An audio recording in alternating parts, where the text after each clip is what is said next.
उत्तर 24 परगना जिले के जगतदल थाना क्षेत्र अंतर्गत मेघना इलाके में शुक्रवार दोपहर एक युवक की पीट पीटकर हत्या किए जाने की घटना से पूरे इलाके में हड़कंप मच गया।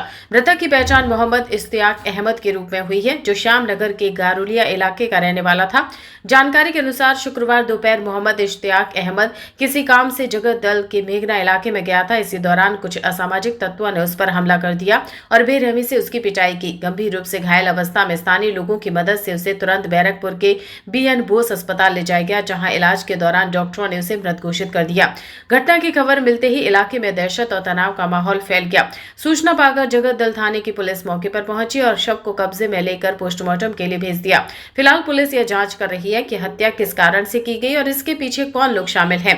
आसपास लगे CCTV कैमरों की फुटेज भी खंगाली जा रही है। इस घटना को लेकर इलाके की राजनीति भी गर्मा गई है। पूर्व सांसद और भाजपा नेता अर्जुन सिंह ने घटना पर कड़ी प्रतिक्रिया दी। अर्जुन सिंह ने कहा कि प्रदेश में कानून व्यवस्था पूरी तरह से चरमरा गई है। खुलेआम युवकों को पीट पीट कर मार दिया जा रहा है और अपराधी बेखौफ घूम रहे हैं। मैं प्रशासन से मांग करता हूं कि इस हत्या में शामिल सभी दोषियों को जल्द से जल्द गिरफ्तार कर कड़ी से कड़ी सजा दी जाए। फिलहाल जगतदल थाने की पुलिस ने मामला दर्ज कर जांच शुरू कर दी है। वहीं मृतक के परिजनों का रो रो कर बुरा हाल है। परिवार ने दोषियों की तत्काल गिरफ्तारी और सख्त कार्रवाई की मांग की है।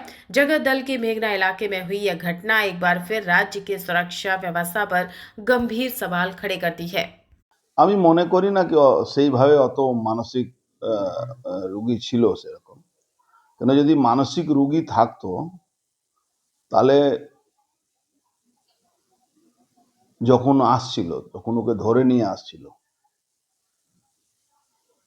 এই ছেলেটা গারুলিয়া থাকে, নুরি মসজিদের পাশে।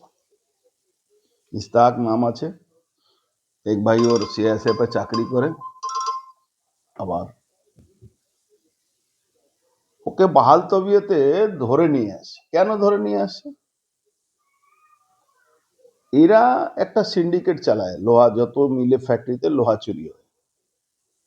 এই সিন্ডিকেটে এদের সন্দেহ হয়েছে এই ছেলেটা এদের কোথাও মাল রেখেছিল চুরি করে, মালটা চুরি করেছে। অথচ এই ধরনের লোকটা নিরীহ ছেলে, একটু মাঝে মাঝে ব্যালেন্স হারিয়ে দেয়, মাঝে মাঝে ডিসব্যালেন্স থাকে, এরকম আছে শুনেছি। আমরা অনেকক্ষণ অপেক্ষা করলাম। এই ঘটনা আমার বাড়ির সামনে 18 নম্বর গলি, BL নম্বর 18, 18 নম্বর ওয়ার্ড, আমার পুরনো বাড়ির ঠিক সামনে গলি, যে গলিতে প্রায় 8 মাস আগে এই নমিত বম চালিয়েছিল, গুলি চালিয়েছিল আমার উপরে, আমার বাড়ির সামনে বম মেরেছিল।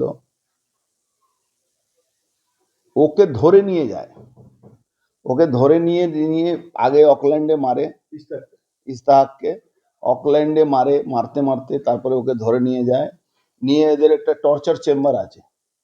দুধনাথ সিং এর এর গ্র্যান্ডফাদার ছিল, ও একটা বাড়ি আছে ওই 18 নম্বর গলিতে, আমার একটা বাড়ির পাশে। ওটা হলো টর্চার চেম্বার। ওখানে বম রাখা হয়, ওখানে ড্রাগস বিক্রি হয়, ওখানে বাইরে থেকে মেয়ে পাচার করে নিয়ে আসা হয়।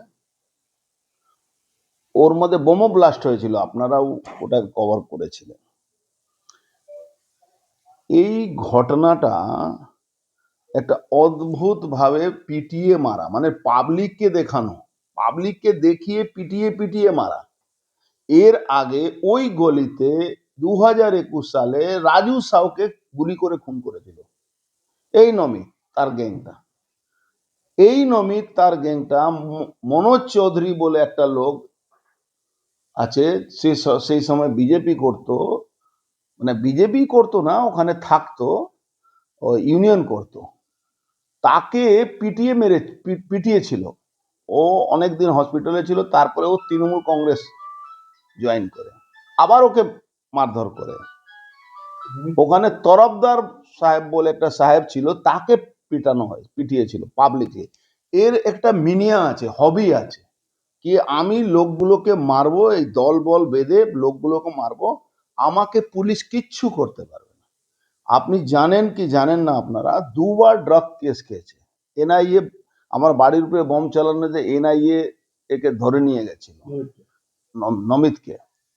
ওই কেসে 2জন 10 বছর সাজা হয়েছে। আবার এর এর এগেনস্টে আমার উপরে বোম চালিয়েছে, আমার বাড়ির সামনে বোম চালিয়েছিল, গুলি চালিয়েছিল। তখন আজকে 2025 সালে মার্চ মাসে এর উপরে মাত্র না 2024 সালে হবে, এই মামলাটা চলছে, হাইকোর্টে মামলা চলছে। রোজ স্টেট গভর্নমেন্ট একে প্রোটেকশন দেওয়ার জন্য টাইম চেয়ে নেয়, স্টেটের যে আইনজীবী সে টাইম চেয়ে নেয় একে প্রোটেকশন দেওয়ার জন্য। আপনারা দেখেন প্রায় আমরা অপেক্ষা করছিলাম পুলিশ ধরবে, পুলিশ মাত্র দুটো চুনোপুটিকে ধরেছে। নাটক করছে পুলিশ। পুলিশ এই লোহা মার্ডার করার পরে এই লোহাচোরের বাড়ি চলে গেছিল, লোহাচোরের অফিসে গিয়ে ওখানে সেলটা নিয়েছিল। আর মজার ব্যাপার, ওর ডেড বডিটা তোলা হয়েছে ভাটপাড়া পৌরসভা অ্যাম্বুলেন্স দিয়ে, ভাটপাড়া পৌরসভায় অ্যাম্বুলেন্স দিয়ে তার ডেড বডি নিয়ে যাওয়া হচ্ছে। তারপরে ওর ওখানে গাড়ি একটা ছিল, গাড়িটাকে এখান থেকে সরিয়ে ওই লোহাচোরের অফিস যে আছে গ্যারেজ আছে সেখানে লোকানো হয়েছে। ওই গাড়িতেও কিছু ম্যাটার আছে।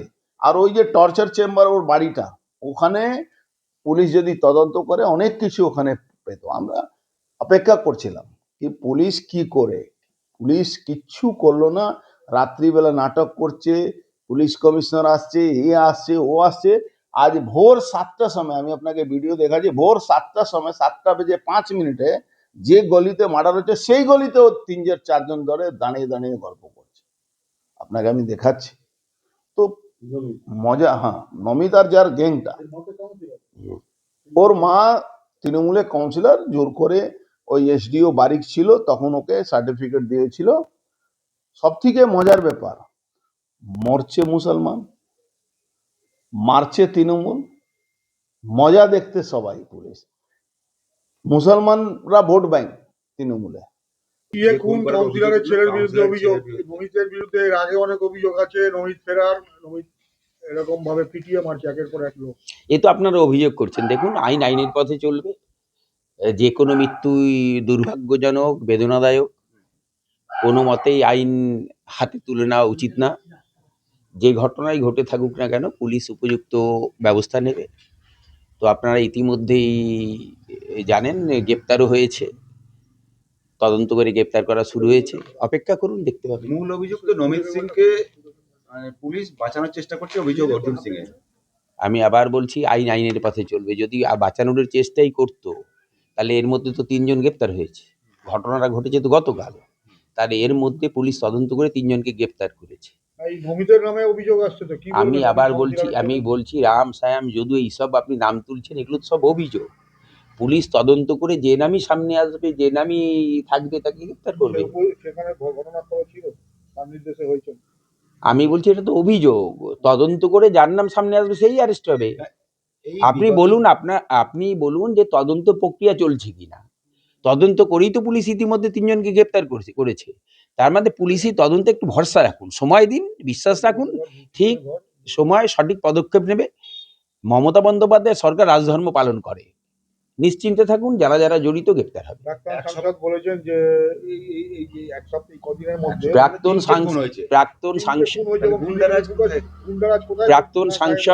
প্রাক্তন সাংসদ ঘোলা জলে মাছ ধরতে চাইছে, পায়ের তলায় মাটি নেই। আপনাকে যেটা বলার, দেখুন ইনসিডেন্ট হয়েছে, ঘটনা ঘটেছে, পুলিশ তদন্ত করছে, গ্রেপ্তার হচ্ছে, এটাই তো নিয়ম। একাধিকবার আপনাদের কাউন্সিলরের ছেলে নমিত সিং এর নাম উঠে আসছে, কি বলবেন আপনি যার নাম বলছেন সেই বিভিন্ন সময় গ্রেপ্তার হয়েছে, তো যার নামে আসলে সে তো গ্রেপ্তার হচ্ছে, তাই না? ক্রিমিনাল অ্যাক্টিভিটিস ছেলে। আমি বলছি আইনের শাসন আছে কিনা সেটা আগে বলুন। যার নামে আসছে সে তো গ্রেপ্তার হচ্ছে, তো এখানে অন্যায় করে কেউ পার পাবে না, সেই আমি হই আর রামসাম যেই হোক। পৌরসভা কাউন্সিলরের ছেলে, কাউন্সিলরের ছেলে, সেও তো একটা মানুষ, কি নাম? কি আশ্চর্য। আমি আপনাকে বলছি, দেখুন আমি বলছি কারুর নাম নিয়ে আননেসেসারি হাইলাইট করবেন না। কেন বলছি, যে অন্যায় করে, যে অপরাধী যেই হোক, আপনি যার নামে বলছেন, যার নামে এখানে প্রাক্তন সাংসদ বলছে, হয়তো দেখলেন তদন্তে সে নেই, আননেসেসারি তার নাম তুলে তার বদনাম করার চেষ্টা হচ্ছে। এটা তদন্তে যার নামই আসবে সেই গ্রেপ্তার হবে। পশ্চিমবঙ্গে এনআইএ সিবিআই এগুলো বলবেন না, এগুলো এনআইএ গ্রেপ্তার করাও যা আর ভারতীয় জনতা পার্টির কর্মীদের তুলে নিয়ে যাওয়া একই ব্যাপারটা। এর এনআইএর কোনো নেই। জড়িত নয়। আমি বলছি, আমি কি বললাম? আমি বলেছি জড়িত নয়। আমি বললাম পুলিশি তদন্ত চলছে, তদন্তে যার নাম আসবে সে গ্রেপ্তার হবে। That's all. মুসলিমের নাম থাকলে মুসলিমও গ্রেপ্তার হবে। অবশ্যই আমার নাম থাকলে আমিও গ্রেপ্তার হব। বাংলায় রাজধর্ম পালন করে মমতা বন্দ্যোপাধ্যায়, আইনের শাসন আছে। এটা ইউপি, বিহার, গুজরাট না, এখানে আইনের শাসন আছে। যার নামই আসবে সে গ্রেপ্তার হবে। আপনার নাম? দেবজ্যোতি ঘোষ। অভিযোগ হচ্ছে আজকে। অভিযোগ দেখুন, জগদ্দল মানে ক্রিমিনাল, ক্রিমিনাল মানে জগদ্দল। এই মুহূর্তে ব্যারাকপুর পুলিশ কমিশনারেটে জগদ্দল ভাটপাড়া এরিয়াটা এরকমই হয়ে গেছে, যারা ক্রিমিনাল আছে, যারা অ্যান্টি সোশ্যাল আছে, তারাই তৃণমূল করে, তারাই ক্রাইমও করে। তো এই মুহূর্তে জগদ্দল ব্যাপারে যা পরিস্থিতি আছে, ক্রাইম আর জগদ্দল কোনোদিনই পিছে ছাড়বে না। মোহাম্মদ ইস্তাক গারুলিয়ার বাসিন্দা। আপনার এলাকার বাসিন্দা? এলাকার বাসিন্দা। হ্যাঁ, আমি এটা খবর পেয়েছি। ছেলেটা এই আমার বাড়ি থেকে 200 মিটার দূরেই থাকে, 200-250 মিটার দূরে থাকে। আর 3-4 দিন আগে আমি ওকে দেখেওছি, কথা হয়েছে। ছেলেটা একটু মেন্টাল ছিল, কিন্তু মেন্টাল হওয়া মানে এটা হলো না কি পিটিয়ে মেরে দেওয়া। এবার যেই মেরেছে নিশ্চয়ই ওখানে কোনো দুষ্কৃতি কোনো না কোনো অ্যাঙ্গেল থেকে যদি আপনি খবর লাগাবেন বা পরে আপনারা ফুটেজ পাবেন। ওইখানে তো জগদ্দলের পুলিশে অনেকে সিসিটিভি আছে, ফুটেজে দেখবেন যেই ফুটেজ ধরা পড়বে সেটার মধ্যে তৃণমূলে যে দুষ্কৃতী আছে তারাই কিন্তু পিটিয়ে মেরেছে। এবার দেখা ব্যাপার আছে পুলিশ কত সক্রিয় হচ্ছে আর সক্রিয় ভাবে নিরপেক্ষ ভাবে তদন্তটা করছে। কিন্তু ব্যাপারটা হচ্ছে যে এত যে পুলিশ ক্যামেরা থাকার পরেও কিভাবে এত বড় অভিযোগ করে? এইসব দেখুন, অ্যাকচুয়ালি যারা বর্তমান শাসক দলে আছে না, তাদের মন থেকে পুলিশের ভয় সরে গেছে। ভয় বলে কিছু নেই। যারা তৃণমূল করে তারা পুলিশকে ভয় পায় না, তারা থানাতে গিয়ে ছাড়িয়ে নিয়ে আসে, তারা থানা অফিসারদেরকে হুমকি দেয়। তো সিসিটিভি থেকে কি ভয় পাবে? এখনো দেখবেন যদি পুলিশ ওপরে প্রেসার আছে, যদি সিসিটিভি ফুটেজ যদি ডিলিট করে দেয়, মুছে দেয়, তখন আপনি কি করবেন? এটা হতেই পারে। এই পশ্চিমবাংলাতে যখন ইডি অফিসারদের হাত থেকে যখন মুখ্যমন্ত্রী নিজে যদি ফাইল ছিনিয়ে নেন, তাহলে সিসিটিভি মুছে দেওয়াটা কোন বড় ব্যাপার আছে? হতেই পারে। এই মোহাম্মদ ইস্তেহাক আহমেদ ও তো বলছেন মেন্টাল ডিসঅর্ডার, তাহলে পলিটিক্যাল কোনো যোগ নেই, তাহলে ও তৃণমূল মারবে কেন? না, আমি বললাম তো মেন্টাল ডিস্টার্ব থাকতেই পারে। তো মেন্টাল ডিস্টার্ব থাকা মানে কি হলো মেরে দেওয়া হবে, কেন? কাউকে মার্ডার করে দেওয়া হবে? আর তৃণমূল লোকরাই কি দায়িত্ব নিয়ে আছে? ওইখানে তো যেই মেরেছে ভালো লোক তো মারেনি, নিশ্চয়ই অ্যান্টি সোশ্যাল মেরেছে, যারা দুষ্কৃতী আছে মেরেছে। আর তারা আপনি যখনই দেখবেন সত্যিটা সামনে আসবে, ফুটেজ আসবে, দেখবেন কোনো না কোনো শাসক দলের নেতার সঙ্গে তারা জড়িত আছেন, কোনো না কোনো শাসক দলের পদে ওপর তারা বিলংস করছেন। কি কারণে মারতে পারে আপনার মনে হয়?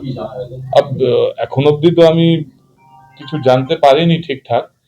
শুধু আমি এটুকু জানতে পেরেছি কি ও মারা গেছে। আর কি করে মারা গেছে এখন আমরাও খবর কোথাও লাগে। জানতে পেরেছি কোথাও মারা গেছে? জগদ্দল মেঘনা মোড়ে কোনো গলি নম্বর 17 বা 18 নম্বর গলি আছে, ওইখানেই মারা গেছে, বডিটা পাওয়া গেছে। প্রকাশ্য দিবালোকে এরকম ভাবে একজনকে মেরে দেওয়া, এটাকে তাহলে কিভাবে দেখছি?